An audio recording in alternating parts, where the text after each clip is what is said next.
তারা পাস করতে পারবেন না, তাদের হতাশ হওয়ার কিছু নেই, কারণ প্রতি মাসে এক্সামটা হবে।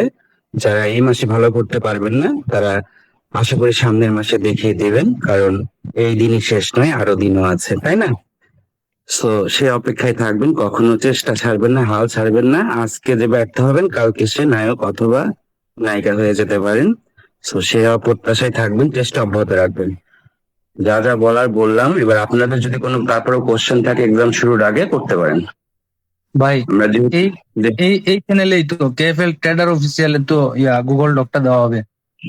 যে এখানেই দিবেন, এখানেই সাবমিট করবেন, এবং 15 মিনিট পর যদি কারো সাবমিট 1 সেকেন্ডও পরে করেন, যেটা যেহেতু গুগল থেকে টাইমটা লেখা থাকে যে আপনি কখন সাবমিট করলেন, আমরা যেহেতু একটু দেরি হয়ে গেছে আর একটু দেরি করি, জাস্ট এক্স্যাক্টলি 10:30 থেকে শুরু করব।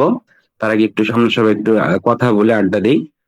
10:30 থেকে শুরু করা মানে 10টা 45 এক্সাম শেষ হবে। কেউ যদি 1 সেকেন্ড সাবমিট করেন, তিনি যদি 100 পান 100-তে, তার কোশ্চেন পেপার দেখা হবে না, অ্যান্সার শিট দেখা হবে না, তাকে মানে তাকে কোনো মূল্যায়নের ভিতরেই আনা হবে না। সো অবশ্যই 1 সেকেন্ড আগে হলেও, 10টা 45-এর 1 সেকেন্ড আগে হলেও সাবমিট করবেন। যদি এক্সামের রেজাল্ট দিয়ে কিছু করতে চান, মাস্টার মাইন্ড গ্রুপে ঢুকতে চান, তারা অবশ্যই টাইমটা অবশ্যই খেয়াল করবেন।